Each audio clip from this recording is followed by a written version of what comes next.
झारखंड प्रांत में निवास करने वाली 30 विभिन्न जनजातीय समुदायों में उरांव जनजाति का एक प्रमुख स्थान है।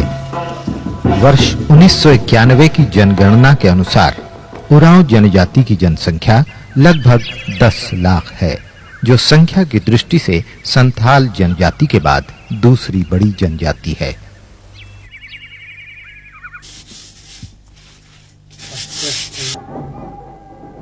अधिकांश मानव विज्ञानी, शोधकर्मी और विद्वानों का मत है कि उरांव जनजाति के लोग द्रविड़ मूल के हैं। इनकी अलग बोली भाषा है, जिसे कुड़ुख भाषा के रूप में जाना जाता है।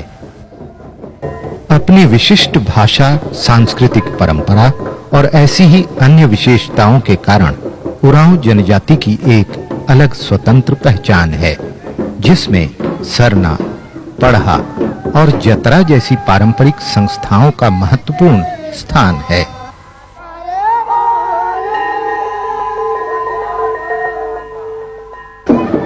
उरांव जीवन शैली और सांस्कृतिक परंपरा की कड़ी में जतरा एक अमूल्य धरोहर है, जिसके द्वारा इनकी समृद्ध सांस्कृतिक विरासत का पता चलता है।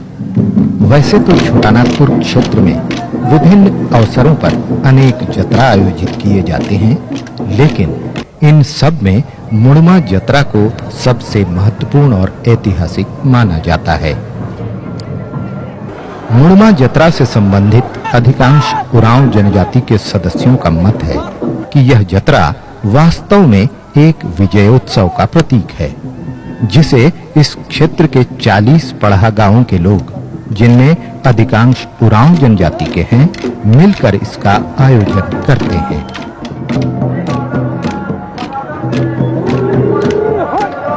यह जतरा उत्सव कब आरंभ हुआ, इसका अनुमान ही लगाया जा सकता है, क्योंकि आरंभ होने की तिथि का कोई लिखित दस्तावेज उपलब्ध नहीं है। जतरा आरंभ करने से संबंधित उरांव जनजाति के लोक मत के अनुसार बहुत समय पहले रोहतासगढ़ में मुसलमानों के आक्रमण के कारण उन्हें वह स्थान छोड़ना पड़ा और वे सोन नदी के किनारे-किनारे वर्तमान पलामू होते हुए छोटानागपुर में प्रवेश कर गए।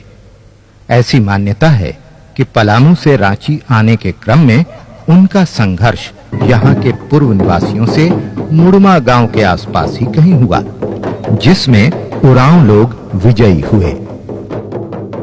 इसके बाद ही वे रांची जिले के पश्चिम में बसे और फैले।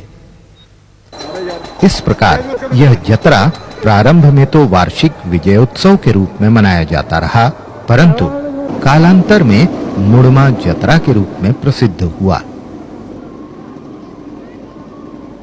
उरांव जनजाति द्वारा मनाए जाने वाले इस वार्षिक विजयोत्सव की झलक इस अवसर पर गाए जाने वाले लोक गीतों में वीर रस की प्रधानता तथा नर्तकों द्वारा किए जाने वाले अभिनय एवं भंगिमाओं में स्पष्ट देखने को मिलती है।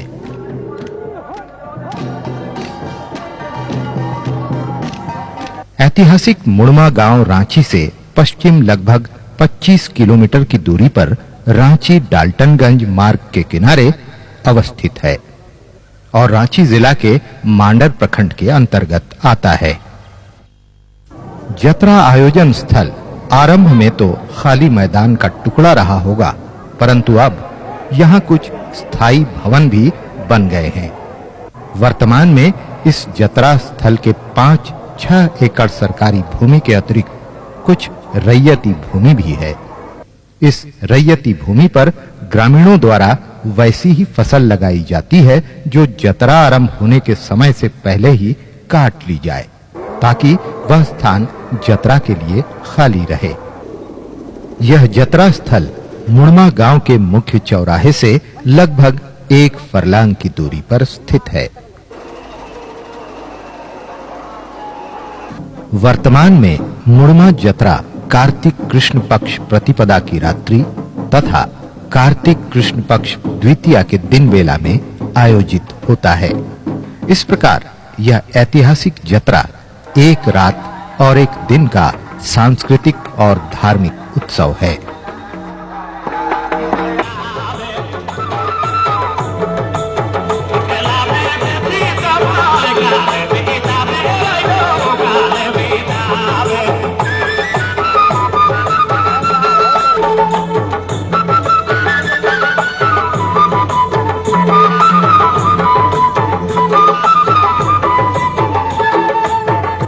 मुड़मा जत्रा आरंभ होने से संबंधित कुछ अन्य किंवदंतियां एवं लोक कथाएं भी प्रचलित हैं। इस लोक कथा का मुख्य पात्र एक लोहार और उसका परिवार है। कथा के अनुसार जब उरांव लोग रोहतासगढ़ छोड़कर इस क्षेत्र में आए तो पीछा करने वाले शत्रुओं से बचने के लिए वे एक लोहार के घर में घुस गए।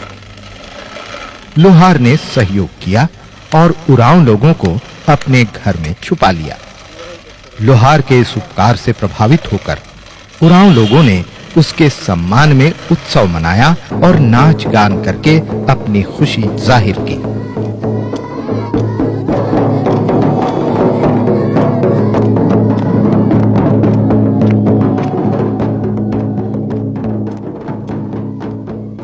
बाद के वर्षों में यह आयोजन नियमित होने लगा और अंततः इसने एक जत्रा का रूप ले लिया। भारतीय परंपरा में मिथकों और किंवदंतियों का अलग सामाजिक एवं सांस्कृतिक महत्व रहा है। मुड़मा जत्रा से संबंधित कथाओं और किंवदंतियों को भी इसी रूप में देखा जाना चाहिए, क्योंकि जत्रा के आयोजन के सामाजिक पहलू और उद्देश्य इन्हीं लोक कथाओं और जनश्रुतियों में निहित होते हैं।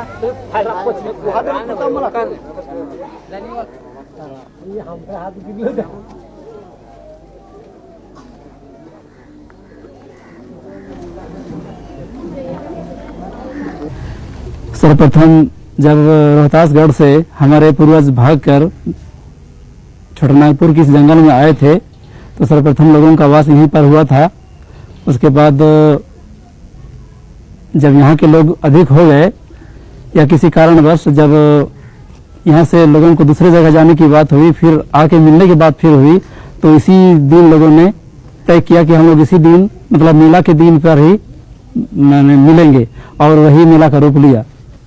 मुड़मा जत्रा का सबसे सबल पक्ष इसका सांस्कृतिक स्वरूप है, जिसके साथ उरांव जनजाति समुदाय की धार्मिक आस्था भी जुड़ी हुई है।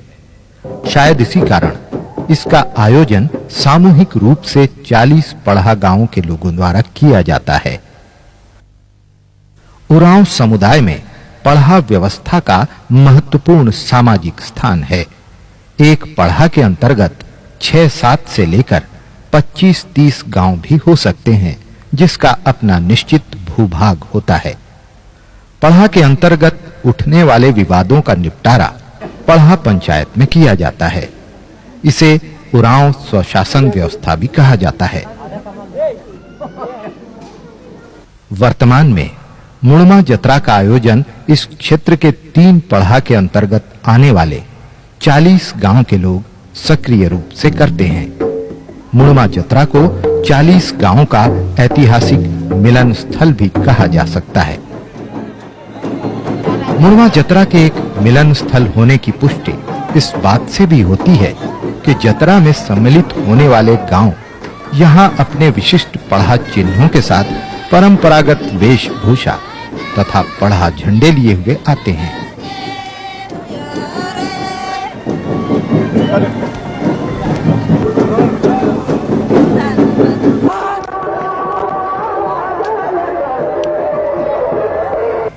जत्रा में प्रवेश करने के बाद प्रत्येक नृत्य दल सबसे पहले जत्रा खूंटा की परिक्रमा करते हैं और इसके बाद अलग-अलग स्थानों पर अपने पढ़ा झंडे के साथ नाच गान करते तथा अपनी सांस्कृतिक विरासत का प्रदर्शन करते हैं।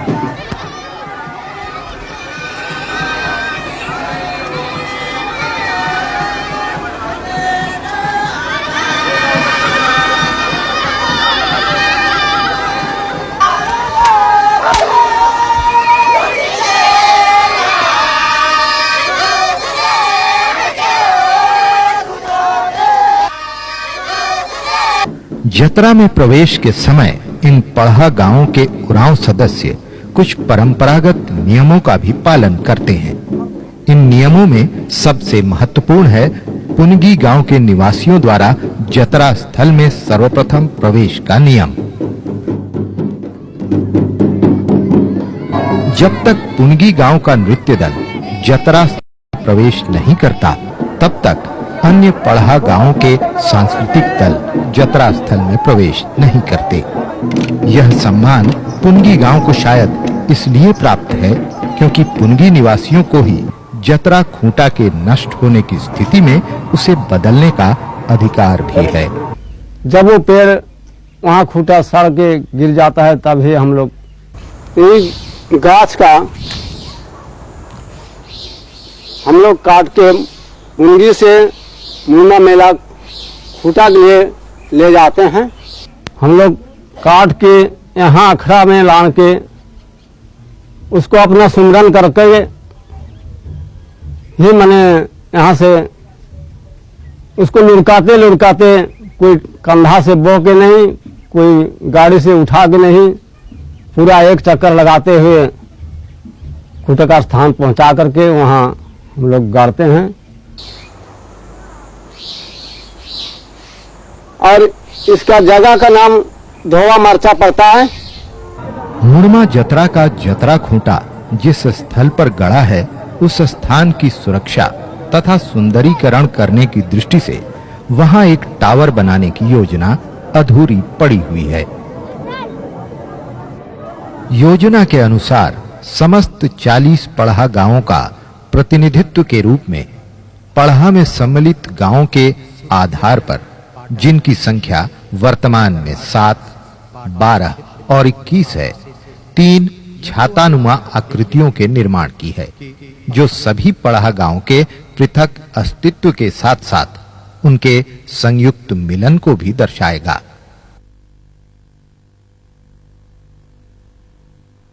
वर्तमान में मुड़मा जतरा का स्वरूप हालांकि एक मेला जैसा हो गया है, जिसमें खान-पान, सर्कस, झूला और मौत का कुआं जैसे मनोरंजन के विभिन्न साधन मौजूद रहते हैं।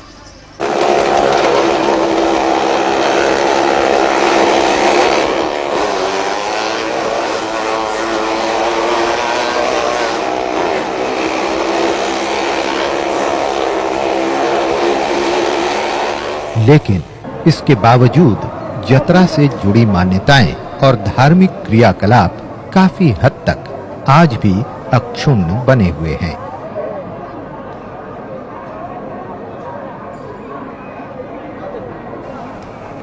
इस ऐतिहासिक जतरा से संबंधित धार्मिक क्रियाकलापों के केंद्र में मुड़मा गांव में संपन्न होने वाले विभिन्न धार्मिक अनुष्ठान तथा जतरा स्थल का जतरा खूंटा होता है, जहां गांव के पाहन या पुरोहित द्वारा जतरा आरंभ होने के पहले से लेकर जतरा की समाप्ति तक विभिन्न धार्मिक क्रियाएं की जाती हैं। जतरा आरंभ होने के प्रथम दिन, जिस दिन जतरा रात में लगने की परंपरा है, मुड़मा गांव में पाहन एवं अन्य लोग पूरी तैयारी में सुबह से ही जुट जाते हैं।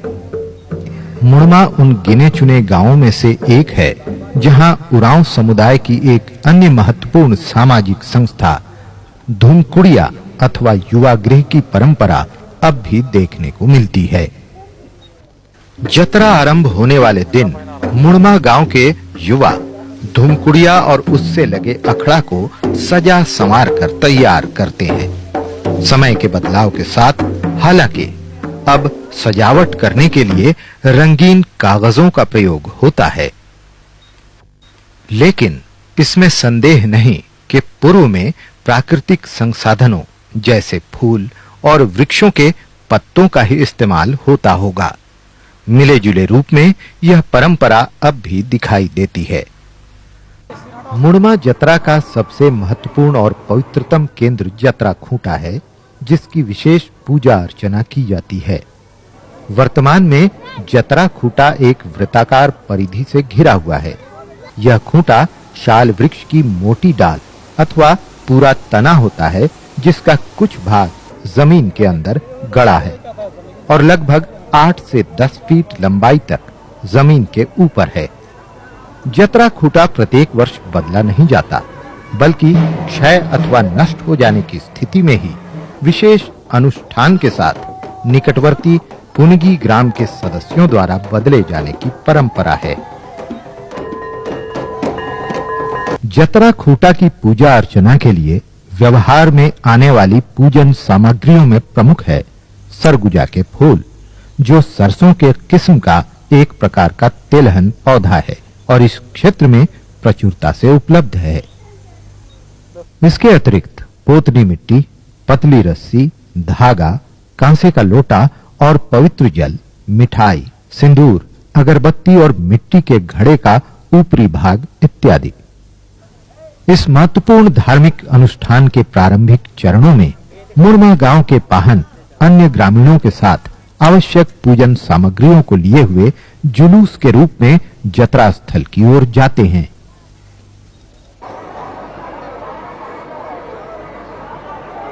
जतरा खूंटा के पास पहुंचकर सभी रुक जाते हैं।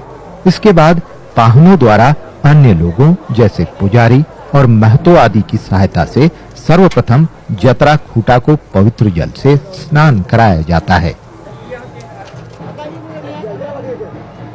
यह प्राथमिक कार्य पूरा करने के बाद जतरा खूंटा को एक बार फिर पोतनी मिट्टी घुले जल द्वारा स्नान कराया जाता है। स्नान के पश्चात खूंटा के चारों ओर पाहन द्वारा धागा लपेटा जाता है, जो जतरा की अधिष्ठात्री शक्ति को वस्त्र धारण करवाने का प्रतीक है। इसी प्रकार खूंटा के ऊपरी सिरे में मिट्टी के घड़े का ऊपरी भाग पहनाया जाना पगड़ी बांधने अथवा मुकुट पहनाए जाने का प्रतीक है।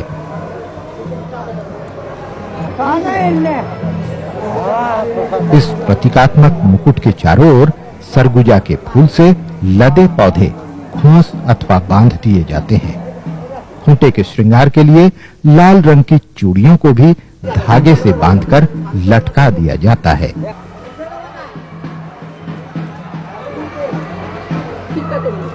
जतरा खूंटा का श्रृंगार समाप्त हो जाने पर पाहन द्वारा सिंदूर अर्पित करने के बाद धूप धुवन अथवा अगरबत्ती जलाकर प्रसाद आदि अर्पित किया जाता है।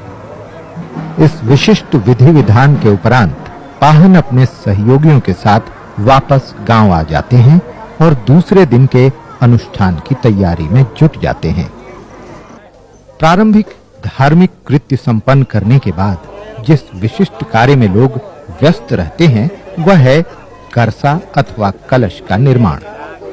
कलश श्रृंगार के लिए गांव की युवतियां अंधेरा होने पर किसी एक धान के खेत से धान की बालियां तोड़कर लाती हैं। इन धान की बालियों को एक दूसरे से गूंथकर जाल की आकृति को इस प्रकार तैयार किया जाता है कि यह घड़े के ऊपरी हिस्से में एक कटोरे के आकार का बन जाए। इस कटोरानुमा स्थान पर 3 मुट्ठी चावल अथवा उड़द, हल्दी के 3 टुकड़े तथा दूब घास रखकर ऊपर में मिट्टी के दिए रख दिए जाते हैं। इन दियों में उड़द की दाल तथा करंज का तेल खास तौर पर डाला जाता है। प्रतिपदा के दूसरे दिन जब जतरा दोपहर में लगता है, उस दिन गांव का पाहन प्रातः समय गांव की सीमा पर अपने सहयोगियों के साथ जाता है और परंपरागत विधि विधान के अनुसार 3 अलग-अलग रंगों के मुर्गों की बलि देता है।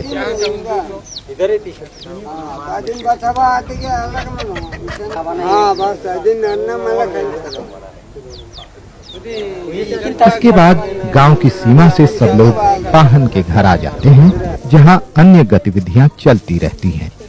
दोपहर बाद पाहन के घर से सजाया हुआ करसा या कलशी को युवा कन्याएं बाहर निकालती हैं। कलशों का बाहरी श्रृंगार गेंदे के फूलों द्वारा किया जाता है, जिन्हें बांस के पतले सीकों में दोनों ओर से गूंथकर सजाया गया होता है। सिर पर कलश उठाने वाली युवतियों के साथ-साथ सब लोग अखड़ा में आ जाते हैं, जहां से अन्य लोग भी गाते, बजाते और नाचते हुए जतरा स्थल की ओर प्रस्थान करते हैं। इस जुलूस में गांव की पहचान चिन्ह वाला झंडा साथ लेकर जाने की परंपरा है। मुरमा गांव का यह प्रतिनिधि सांस्कृतिक दल जब जतरा स्थल की ओर जाता है, तो रास्ते में निकट के अन्य पढ़ा गांव का सांस्कृतिक दल भी इनके साथ जुलूस में शामिल हो जाता है, जिनका पहचान चिन्ह रंपा चंपा नामक एक आकृति होती है। दिलचस्प बात यह है कि रंपा चंपा की इस लंबी चौड़ी आकृति को मात्र एक व्यक्ति ही अपने दोनों कंधों पर टिकाकर नृत्य करता हुआ आगे ले चलता है।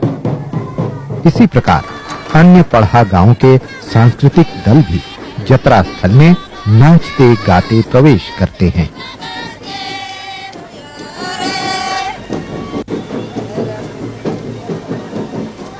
अभी जतरा का स्वरूप वृहत मेले जैसा हो गया है और इसे देखने आने वालों की संख्या भी बढ़ गई है।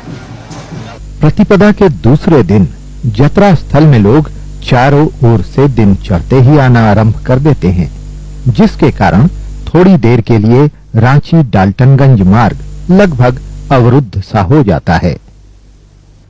विभिन्न पढ़ा गांवों के सांस्कृतिक दलों के जतरा स्थल में आगमन के साथ ही मेले में लोगों की भीड़ धीरे-धीरे कम होने लगती है। प्रत्येक सांस्कृतिक दल जतरा खूंटा के निकट आकर परिक्रमा करते हैं और फिर किसी एक स्थान पर अपने पढ़ा चिन्ह के साथ नाच गान का प्रदर्शन करते हैं। शाम ढलने के साथ ही धीरे-धीरे जतरा में भीड़ कम होने लगती है और दुकानदार भी अपनी दुकानें समेटने लगते हैं। इस प्रकार एक रात और एक दिन का यह ऐतिहासिक मुड़मा जतरा अंततः समाप्त हो जाता है। जतरा में आयोजित मेला तो उठ जाता है, लेकिन जतरा के कुछ धार्मिक अनुष्ठान जतरा समाप्ति की अगली सुबह पुनगी गांव में संपन्न किए जाते हैं। इन धार्मिक अनुष्ठानों में पाहन द्वारा मुर्गों की बलि और पूजा अर्चना प्रमुख हैं। यह पूजा पुनगी गांव के अखड़ा में संपन्न होती है और जब पाहन धार्मिक कृत्यों में लीन रहते हैं तो ग्रामवासी उत्साह और आनंद से नाचते गाते रहते हैं।